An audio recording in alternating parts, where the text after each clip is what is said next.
నమస్తే అండి, welcome to my channel. ఈ వీడియోలో పీచు కొబ్బరికాయని మన పూజా మందిరంలో పెట్టుకోవడం వలన కలిగే శుభ ఫలితాలు ఏమిటి, ఈ కొబ్బరికాయని ఎప్పుడు పెట్టాలి, ఎలా పెట్టాలి, పూజ ఎలా చేయాలి, మళ్ళీ ఈ కొబ్బరికాయని ఎప్పుడు తీయాలి, ఏం చేయాలి అనే విషయాలన్నీ కూడా ఈరోజు వీడియోలో షేర్ చేస్తానండి. చాలా సింపుల్ పూజా విధానం అండి, కానీ అత్యంత శుభ ఫలితాలు అయితే కలుగుతాయి. కొబ్బరికాయతో పరిహారాలు అనేవి చాలానే ఉన్నాయండి. కొబ్బరికాయతో మన ఇంటికి దిష్టి తీస్తాము, ఇంటి గుమ్మానికి కడతాము, ఇలా చాలానే చేస్తాం కదా.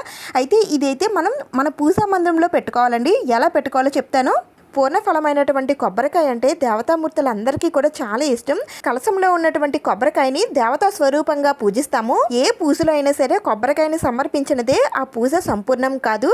కొబ్బరికాయను కొట్టి మన మనసులో ఉన్న చెడుని ఎలా అయితే తొలగిస్తామో అలానే ఆ కొబ్బరికాయ ఎంత తెల్లగా ఉంటుందో అంతే తెల్లగా ఉన్నటువంటి స్వచ్ఛమైన మనసుతో ఆ దేవుణ్ణి ప్రార్థిస్తాము. కొబ్బరికాయ కొట్టి మనం ఏదైతే సంకల్పం చేసుకుంటామో అదైతే తప్పకుండా నెరవేరుతుంది. అంత శక్తి కొబ్బరికాయలో ఉంది. కొంతమంది కొబ్బరికాయని నిత్య కలసంగా కూడా పెట్టుకుంటూ ఉంటారు. అయితే మనం ఇక్కడ కొబ్బరికాయని కలసంగా పెట్టుకోవడం లేదు, అలానే కొబ్బరికాయని కొట్టడం కూడా లేదు. ఎలా పెట్టుకోవాలో చెప్తాను. ముందుగా అయితే ఒక కొబ్బరికాయ అయితే తీసుకోవాలండి. అది కూడా పీచుతో ఉన్నటువంటి కొబ్బరికాయని మాత్రమే తీసుకోవాలండి. మొత్తం పీచు తీసేసిన కొబ్బరికాయ అయితే దీనికి యూజ్ చేయకూడదు. మొత్తం ఫుల్గా పీచు ఉన్నటువంటి కొబ్బరికాయని అయితే తెచ్చుకోవాలి. మనకి మార్కెట్లో దొరుకుతాయండి. ఎక్కువ పీచు ఉన్నది లాంటి కొబ్బరికాయని అయితే ఒకటి తెచ్చుకోండి. ఇలా తెచ్చుకున్న ఈ కొబ్బరికాయని నీటితో శుభ్రంగా కడిగేసుకోవాలండి. ఆ తర్వాత ఈ కొబ్బరికాయకి పసుపు రాయాలండి. మీరు కొబ్బరికాయ మొత్తం రాసుకోవాలనుకుంటే రాయొచ్చు, లేదంటే ఇలా పైన ఒక బొట్టులాగా రాసి దానిపైన కుంకుమతో బొట్లు అయితే పెట్టుకోవాలి. బొట్లు పెట్టుకున్నా పర్వాలేదు, లేదంటే ఓంకారం లేదంటే స్వస్తిక్ లాంటివి కూడా వేసుకోవచ్చు.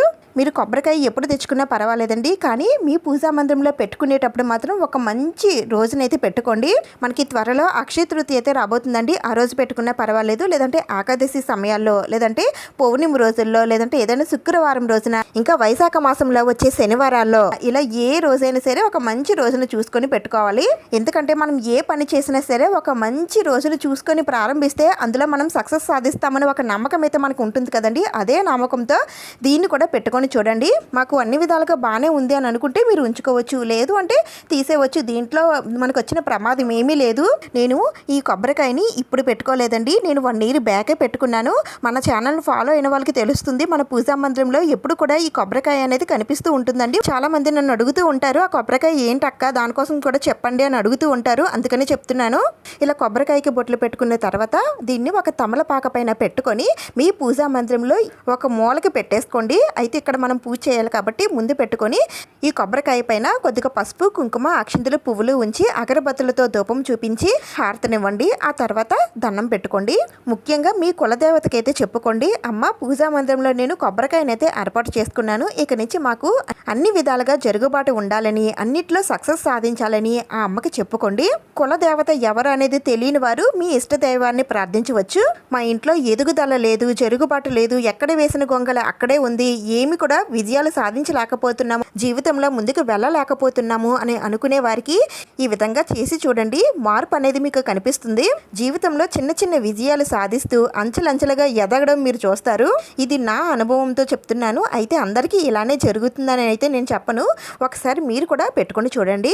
అయితే నేను ఈ కొబ్బరికాయ పెట్టుకోవడం అనేది ఇదే మొదటిసారి కాదండి. చాలా ఇయర్స్ బ్యాక్ కూడా నేను పెట్టుకున్నాను. అది అలా అంటే మనకి వినాయకుడిని తయారు చేస్తారు కదండి, చాలా రకాల వాటిలతో తయారు చేస్తారు కదా, అలానే కొబ్బరికాయలతో వినాయకుడిని అయితే తయారు చేశారు. తర్వాత నిమజ్జనం తర్వాత ఆ కొబ్బరికాయల్ని అందరికీ కూడా పంచిపెట్టేశారండి. అలా మాకు వచ్చిన కొబ్బరికాయని నేను పూజా మందిరంలో పెట్టుకున్నాను. ఎందుకంటే ఈ కొబ్బరికాయతోటి వినాయకుడిని తయారు చేశారు కాబట్టి, అందుకని ఆ వినాయకుడు ఆ కొబ్బరికాయలోనే ఉన్నారు అన్నట్టుగా నేను పూజా మందిరంలోనే పెట్టుకునేదాన్ని. అప్పుడు కూడా మాకు చాలా బాగా అనిపించిందండి. ఇంట్లో ఏదో పాజిటివ్ ఎనర్జీ లాగా అనిపించేది.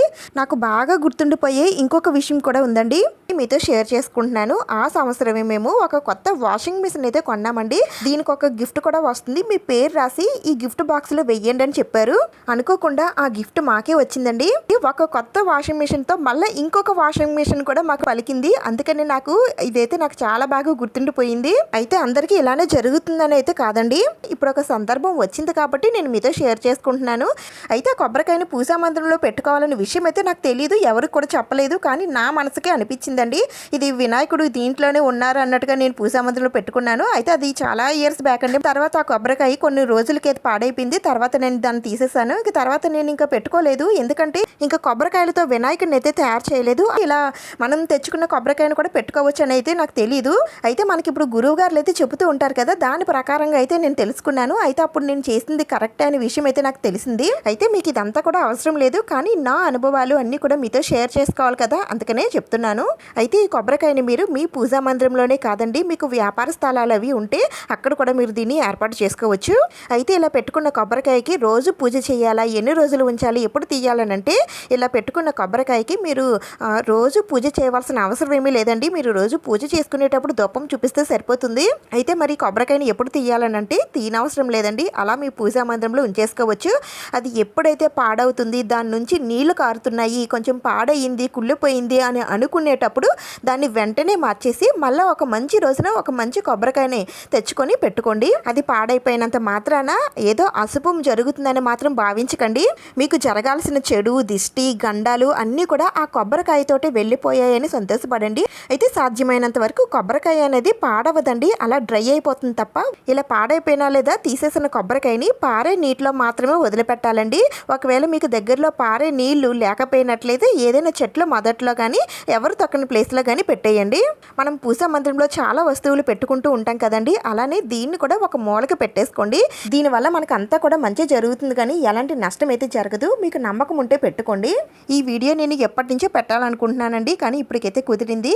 ఈ వీడియో మీకు ఉపయోగపడుతుందని అనిపిస్తే నాకు కామెంట్స్లో చెప్పండి. వీడియోని లైక్ చేయండి, షేర్ చేయండి, సబ్స్క్రైబ్ చేసుకోండి. ఇంకొక మంచి వీడియోతో మళ్ళీ కలుద్దాం. Thank you for watching.